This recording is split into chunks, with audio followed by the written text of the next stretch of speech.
দেশ স্বাধীন হয়ে ঘুমাও। স্বাধীন হলে চট্টগ্রামে আইনজীবীর গলা কাটে কারা? কিসের স্বাধীন? মুসলমান স্বাধীন ওই দিন বলবে যেদিন ইসলামের স্বাধীন হবে। চেয়ারে বসে উপদেষ্টারা, হুজুরেরা কিন্তু বলে না তোমরা নামো আমগো বসাও। হুজুরেরা একটা সিগন্যাল দিয়ে রাখছে, রেড সিগন্যাল। জুলুম করলে কোনো ছাড় নাই। তোমরা নাকে তেল লাগায় ঘুমাও, দেশ স্বাধীন। ওই বেটা, দেশ স্বাধীন হয়ে ঘুমাও। স্বাধীন হলে চট্টগ্রামে আইনজীবীর গলা কাটে কারা? কিসের স্বাধীন? মুসলমান স্বাধীন ওই দিন বলবে যেদিন ইসলামের স্বাধীন হবে। মুসলমান তো স্বাধীন ওই দিন, নিশ্চিন্তে মুসলমান ঘুমাই যেদিন এদেশের আলেম ওলামারা সিনা দান করে দ্বীনের কথা বলবে। কোন সুদখোর ঘুষখোরের অনুমতি নেওয়া লাগবে না। মুসলমান তো স্বাধীন বলে নিশ্চিন্তে ঘুমাবে স্বাধীন যেদিন এদেশের মাদ্রাসা মসজিদের কমিটিতে একটা বেনামাজি সুদখোর থাকবে না।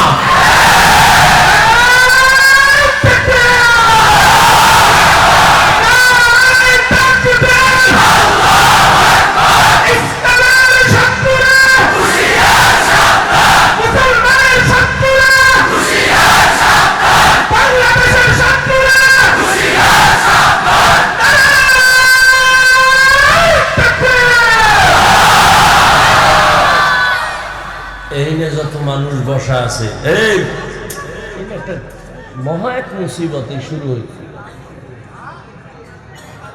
ঘর পুড়িয়ে গেলে ঘর নতুন করা যায় না। এই কথা কও না কেন? কপাল পুড়লে নতুন কপাল আর পাবি না। বেদবি করিস না। একটা আওয়াজ বন্ধ। তো ওই গজবের মোবাইলের কারণে ঝামেলা হইতেছে না। ছবি উঠাবি, রেকর্ড করবি, গজবটা তো এই জায়গায় দিয়ে লাগছে। তোদের যদি মোহাব্বত থাকতো তো আরো 6 ঘন্টা আগে ভিতরে বইতি। আল্লাহ সবাইকে হেদায়েত দান করুন। এখানে যত মানুষ আছে বেশিরভাগ মোটামুটি সরল মানুষ, সাধারণ মানুষ, তাই তো? এগো যদি বই হাতে লইয়া বুঝাই ইসকন কি, এই হেই, এটা কিছু মানুষ বুঝবে, কিছু মানুষ বুঝবে না। যদি কেউ হিন্দু তাই বুঝে না, ও সব বাদ। আমি তো একটু মানে কি বলে কাটসাট কথা বলি যাতে সহজে বুঝে। আজকে থেকে একটা শপথ করেন যে উলামায়ে কেরামের পেছন ছাড়া, তাদের পরামর্শ ছাড়া আমি কোন লাইনে যাব না। উলামায়ে কেরাম যদি বলে এটা খারাপ, খারাপ, এটা ভালো, ভালো। বুঝে আসছে কথা? খুব সাবধান।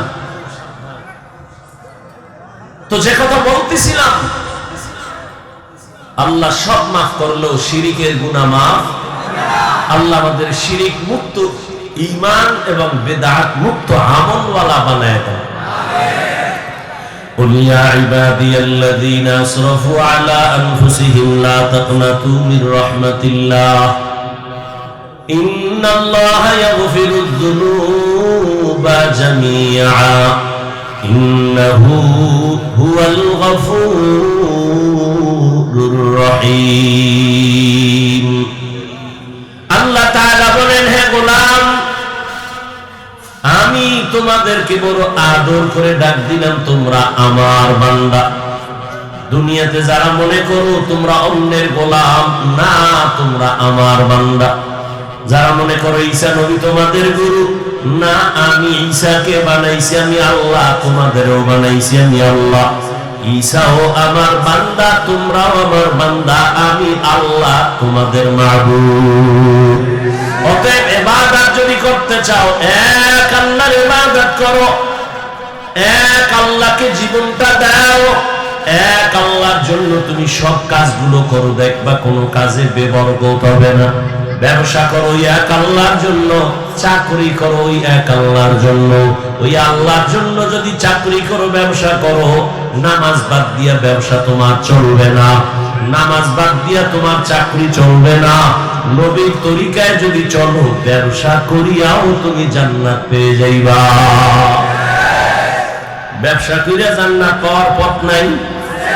চাকরি করে জান্নাত পাওয়ার পথ নাই? ডাক্তারি, ইঞ্জিনিয়ারিং লেখাপড়া করার ক্ষেত্রে জান্নাতের পথ নাই? এত ভয় পান কেন ইসলাম নিয়ে? ইসলাম তো এত ভয়ের জিনিস না, সহজ। জুতা দুইটা আপনি পরেন, আমিও জুতা পরি না? নবীর আদর্শে পড়বেন, দেখবেন কোনো কষ্ট নাই। জুতা পরাটাও ইবাদত হয়ে যায়। পানি আপনিও পান করেন, আমিও পান করি, একটু ঘুরায় করলেই তো হয়। আপনি বাম হাতে করেন, আমি ডান হাতে করি, কি ডান হাতে করেন, তো ইবাদত হয়ে গেল। আধা লিটার 1 লিটার পানি এক টান না দিয়া 3টা স্টেপ ভাগ করে 3 শ্বাসে পানি পান করেন, সমস্যা কি? আর সমস্যা কি মানি? শুধু সুন্নাত এতটুকু না। চিকিৎসা বিজ্ঞানীরা বলে যে মুহাম্মদের প্রত্যেকটা আদেশ নিষেধ উম্মতের শারীরিক শরীরের ক্ষেত্রে মহা এক ঔষধ। যারা এক টানে পানি পান করে, এদের পানিটা দেখেন, পানি ধাঁধা আছে, ধাঁধা আছে, অনেক ধাঁধা। কি আমরা ছোটবেলায় ধাঁধা কইতাম যে কাটা মনে আটকায় না, এমন কি? তো এই শ্লোক কইতাম ছোটবেলা, কি কয় পানি, এটা কোথাও আটকায় না। কিন্তু খেয়াল করছেন ওই পানি গিয়ে গলায় আটকায় না? আমি আল্লাহর জাতের কসম করে বলে যাই, সুন্নাত তরিকায় পানি পান করো, কোনদিন পানি গলায় আটকাবে না ইনশাআল্লাহ। সুন্নাত তরিকায় কেমনে? বাম হাতে লয়ে এক টান, হ্যাঁ, 1 লিটারের এক বোতল আমার সামনে এক বইছে হুজুরে, কোথা থেকে আইছে অনেক আগে, আরো কিছু আলে বললাম, হ্যাঁ, বোতলটা টান দিয়ে ধরছে, মুখ থুইয়া নাকে আনছে, যায় শর্ত হয়ে মরে যায়। আমি কি হজরত, সুন্নত না মানলে এমনই হবে। সুন্নত অনুযায়ী পানি পান করেন, 1 গ্লাস করেন, 3 গ্লাস পানি পান করেন, 3 শ্বাসে করেন, ডান হাতে করেন। কোনোদিন ওই পানি কখনো গিয়ে বুকে আটকাবে না, গলায় আটকাবে না। যারা জনমের মতো টান মারে, এক টানে মরে যায়, এরকম বহু প্রমাণ আছে। এজন্য চিকিৎসা বিজ্ঞানীরা বলেছে যে মহামনীষী দোজাহানের সরদার যতটা থিওরি দিয়েছে মানুষকে, সবগুলো মানুষের শরীরের ঔষধ। শরীরের কি? এই যে দাঁড়ায় প্রস্রাব করে গরুর মতো, আছে না? গরুর মতোই, শুধু পাও দুইটা কম, পাও দুইটা কি কম। বিজ্ঞান কি বলে? হুজুর গোটা তো মানবে না, এই জাতির কপাল ঘুরছে। আমরা আজীবন কইছি দোনো হাত ধুইয়া খাইতে বা, এখন ধুইতো না। আল্লাহকে কানে ধইরা ধোয়াইতেছি, এখন কেমন লাগে? করোনা এসে এখন খালি পকেটে মেডিসিন বাইর করে আর ধোয়। আমারও কয় ধুইবেন নি। তো আমরা যে এতদিন ধুইছি, দোয়ার ওয়াজ করছি, শুনে নাই। এখন যতবার ধুইবে কোনো সওয়াব নাই। আর আমরা ধুই, সওয়াব হবে, কারণ আমরা সুন্নত হিসেবে ধুই। আর ওরা কেমনে ধোয়? সুন্নত হিসাবে না, মরার ডরে। মরার ডর কি? করোনা। মরার ডর কি? করোনা। এখনো দেখেন না, ট্রিপল মাস্ক লাগাইছে, ট্রিপল মাস্ক, মরবে না। বাবার করোনা, ছেলেরা কাছে যায় না, মরার ভয়, মাস্ক লাগাইয়া লাশ বাইরে ফেলাই দিছে। আর সেই সময় আমার দেশের টুপিওয়ালা উলামায়ে কেরাম করোনার শত শত লাশ নিজের কাঁধে নিয়ে গোসল করাইয়া, কাফন পরাইয়া, জানাজা পরাইয়া কবরে রাখছেন। একজন হুজুরেও করোনায় মরে নাই। এরপর হুজুরেরা খারাপ, কইতে থাক আর জুতার বাড়ি খাইতে থাক। জুতার বাড়ি তো হুজুরেরা খায় না, খায় মূলে তো তোরাই খাও। অমুক জায়গায় ভিডা, অমুক জায়গায় ভিডা, কে ভিডায়? কে ভিডা? কয় যেই নেতার পিছে ঘুরছে নেতা ভিডা। কি যেই নেতার পিছে ঘুরছে ওই নেতা ভিডা? কি স্বার্থে আঘাত লাগছে? তো স্বার্থে আঘাত লাগলে দল থেকে নাম কাটে না। সোনার বাংলার রাজনীতি হইল কল্লা কাটো। সোনার বাংলার রাজনীতি কি? কল্লা কাটো। দল থেকে নাম কাটে না, কি কাটে? কল্লা কাটো। এই রাজনীতির ময়দানদারে নাপাক করে ফেলেছে ধান্দা বাজার, চান্দা বাজারা। আলেমদের হাতে নিতে হবে। রসুল রাষ্ট্র চালায় নাই, আবু বকর রাষ্ট্র চালায় নাই, ওমর ফারুক চালায় নাই, রাষ্ট্র চালাইছেন। তাদের রাষ্ট্র পরিচালনা কেমন নবী দেখায় গেছেন। এই জন্য ওই ধান্দা বাজার, চান্দা বাজারা কয় ইসলামের রাজনীতি নাই। তার মানে সব দিক থেকে ইসলাম কমপ্লিট, রাষ্ট্রের ব্যাপারে ইসলাম দুর্বল। কি যুবকেরা, রাষ্ট্রের ব্যাপারে ইসলাম কোরআন শরীফ দুর্বল। কেন বলে? ওরাও জানে ইসলামই সঠিক, মানে না কেন? চুরি করতে পারবে না, দুর্নীতি করতে পারবে না, চান্দাবাজি আর ধান্দাবাজি চলবে না। ইমাম সাহেব থাকতে হবে নিরপেক্ষ। তা আমি বলি যুবকরা তোরাও স্লোগান দে, কমিটির প্রত্যেক দায়িত্বশীলকেও নিরপেক্ষ থাকতে হবে। আর কমিটির লোকেরা যদি পয়সা রাজনীতি করে, ইমাম সাহেব মাইক লাগায়া ইসলামের রাজনীতি করবে। রাজনীতি নাই মানে লিখেরা এবার ব্যানার কর, 200-300 টাকা খরচ করে একটা ব্যানার কর।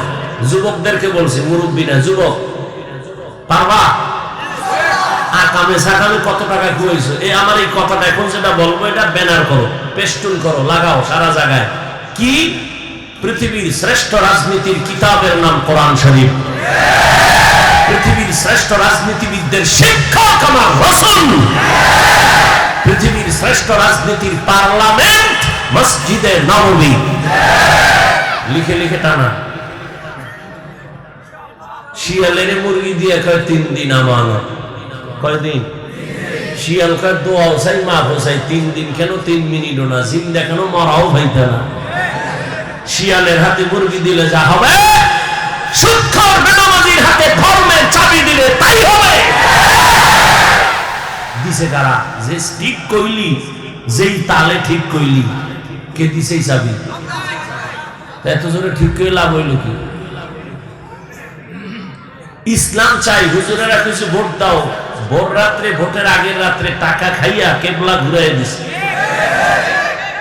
সবই যদি ঠিক হয় তাই ওয়াজ হই না, লাভ কি? নাপাক তো জীবনে কম খাও না, এবার তওবা কর যে আর নাপাক খাবো না। আলেমদের পরামর্শ ছাড়া কোথাও এই আঙ্গুলের টিপ দিব না। রাজি আছো? আল্লাহ কবুল করেন। এদেশে হুজুর কম, মাদ্রাসা কম, আলেম ওলামা কম, মসজিদ কম, তো ভয় কেন? আলেমরা জীবন দিবে, কোনো মানুষের ক্ষতি করবে না। এই যে বয়ান করে গেল চেয়ারম্যান সাহেব, রানিং চেয়ারম্যান না? ওই বিবারিয়া আছে আমাদের আলেম চেয়ারম্যান আমজাদ হোসেন আশরাফি। হ্যাঁ, বাংলাদেশে আরো ওই নোয়াখালী আছে খালেদ সাইফুল্লাহ সাহেব, সাইকেলের মধ্যে চাউল লইয়া এরপরে সরকারি বরাদ্দ বাড়ি বাড়ি যায় মাইপা দিয়ে আসে। আলেমরা জনগণের দায়িত্ব নিলে কিছু পারুক না পারুক, চুরি দুর্নীতি হবে না। এরপরে যদি কেউ জুতার বাড়ি খাম তো খা, মর, হুজুরেরা মরবে না ইনশাআল্লাহ।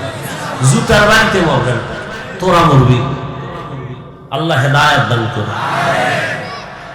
আল্লাহ কয় তওবা কর। তোমার গুনাহ করতে করতে সময় লাগছে 50 বছর, আমার ক্ষমা করতে লাগবে 1 মিনিট। ইয়া ইবাদিয়াল্লাযীনা আসরাফু আলা আনফুসিহিম লা তাকনাতু মির রাহমাতিল্লাহ। দোয়া কইরো বাবারা, আলেমরা যেন এক হয়ে যাইতে পারে। আমিন। আমরা উলামায়ে কেরাম এক হইলে প্রত্যেকটা নাস্তিক আর বেঈমান কথা বলতে হলে আমগো অনুমতি নিতে হবে। অন্তরে নেফাকি থাকার কারণে সম্ভব হচ্ছে না। আল্লাহ সব উলামায়ে কেরামকে এক বানায় দেন।